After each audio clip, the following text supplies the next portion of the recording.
We're back again with another game. Today's video, we're going to be talking about the winter leagues and kind of everything we're going to be talking about in the off season. So as you guys know, the World Series is happening this week.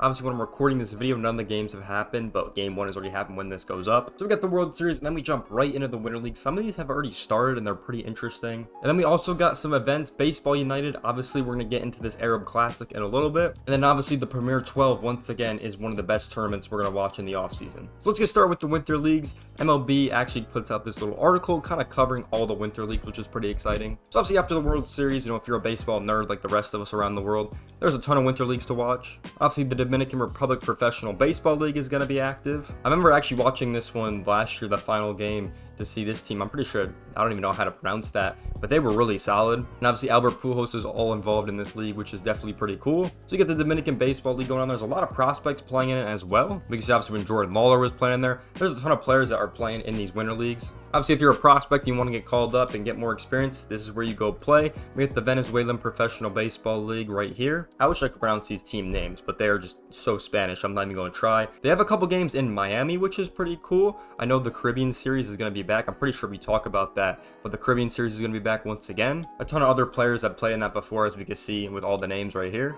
So it's definitely going to be an exciting league as we score on the Mexican Pacific League, obviously back at it again. The Mexican League was very fun to watch this season. Obviously, we're big Trevor Bauer fans over here, so it's very fun to watch him talk all the smack he did. And it's pretty cool that they're going to be back in the winter leagues as well. They have the Roberto Clemente Professional Baseball League back once again. It's only one of the 4 major Caribbean leagues. There's so many different leagues in the Caribbean, it's honestly insane. Here we talk about the Marlins with all the games that they're going to be hosting at Lone Depot Park. So if you're in Miami and you want to catch a game, definitely probably a lot of people going to be at these games, so definitely tune in. Yeah, definitely exciting for those leagues. I know the Caribbean League was really big last season, last off season. It was like the first time I got like the most viewership ever. So definitely that's going to be exciting to watch again for sure. Yeah, all of these informations you can just find, I'm pretty sure on most of their websites. Just look them up if you guys want to look at any of these teams or any of the games or anything like that. But it is definitely really cool. A lot of the Caribbean leagues are going to be fun to watch. Next, we got to talk about the Arab Classic and Baseball United. Once again, you know, they've been talking about this for a while and all these teams and all the matchups. So if you guys don't know how it works, pretty much, it's actually pretty cool. So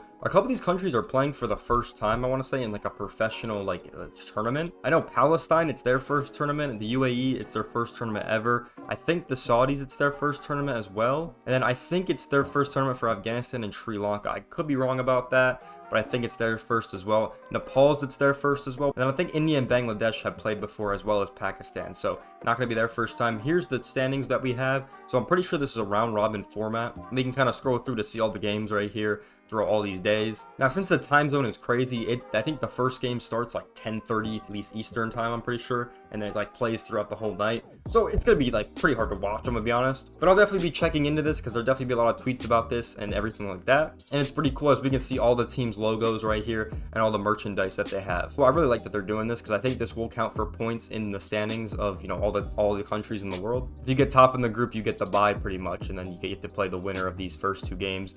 Then the semifinalists play. So pretty cool. I mean, it's kind of weird because this team only has 4, you know, teams in it. So, you know, pretty much everyone's going to get out but one team. We'll kind of wait and see who that is. I think this is pretty cool because a lot of these teams would be exciting to watch moving forward. Especially I like Nepal. You know, I've seen their baseball fields. It looks pretty cool. I know Saudi Arabia is investing heavily into baseball, which is really cool. And then Sri Lanka and Palestine, I have no idea, to be honest. I feel like India and Pakistan should be the favorite just because they played at events like this in the past. We'll wait and see. But yeah, definitely exciting on the Arab Classic moving forward. And lastly, let's talk about the Premier 12. Going to be very exciting to watch. This is obviously November 9th to the 24th. This is one of the longer tournaments, obviously, and they've actually just released some interesting information. So the next one is in 2027, and they did say that they're moving this tournament up to 16 teams, which is definitely exciting to see. So we can scroll down here. How you qualified for this tournament is you got to be the top 12 in the rankings, as you can see all the rankings on the right hand side right here. So this is as of December 18th, 2023 is how they did this. So if you're in the top 12, you're going to qualify automatically for this tournament. Best 12 countries in the world,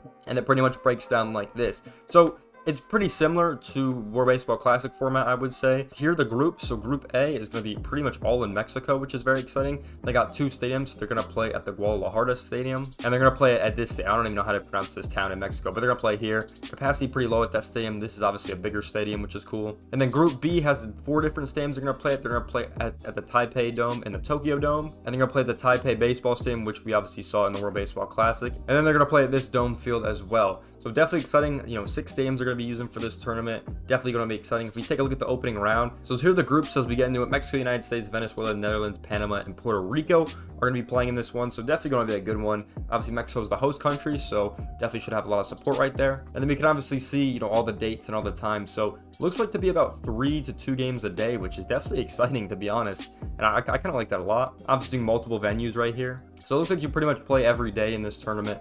As we get down to the last day, it looks like you get 1 day off, as the US has the 13th off, which is definitely exciting. And then we go into like the Asia bracket, I would say, with the 3 Asia teams, or the 4 Asia teams, with Australia, Cuba, and the Dominican Republic get thrown in here. Obviously, I'm pretty sure Japan will get number 1 in this group. They've obviously had some failures in the World Classic, so we'll kind of see how Korea does moving forward. But yeah, Australia should be looking good. Dominican will be looking good. A lot of these teams will be looking good, so it's definitely going to be a battle. Then the top 4 go to the super round, and you pretty much play another round robin, which is really cool how they do this. I like that they do this. It's not like a bracket or anything. You play another round robin, so you play pretty much every team once, as we can see. All going to be taking place in the Tokyo Dome. Then you go to a gold medal game and a bronze medal game, and then that's how they decide the winner. So very cool. I like this a lot, how they do this format. A lot of baseball, a lot of competitive games you're going to see, and it will be pretty cool to see the final positions of all the teams. The thing about these tournaments is they throw about a ton of money. There's $5.2 million on the line, and you can obviously see the breakdown right here. And even winning a game in any of the rounds is going to give you money. It should be very exciting. If you want to take a look at the past 2 tournaments they've done this, Japan obviously won the last one in 2019, and then Korea won the one in 2015. They've gotten first and second at the last 2 of these, so historically been pretty good. And then you can see the 3rd place game breakdown right here, but definitely exciting to see how this goes moving forward. Obviously, there's only been 4 teams that have been able to get a medal on the board, so we'll kind of see if we have any new countries in here. Definitely be exciting. But what do you guys think about all of this information with the Premier 12? We have got the Arab Classic over here, and then we get to all the winter leagues. So what do you guys think? There's gonna be a lot to watch over the off season and a lot to pay attention to. Obviously, we're at the whole off season with a ton of players moving to different countries. There's a lot of guys from Japan that want to come over again, so that's gonna be another discussion. Obviously, teams are gonna be making decisions with opting out and bringing players back, so definitely gonna be exciting. A lot of news to keep up with over the off season, but I hope you guys enjoyed this early look at all the news and all the tournaments. If you guys did enjoy this video, make sure you like, comment, subscribe. I'll see you guys in the next one. Peace out, everyone.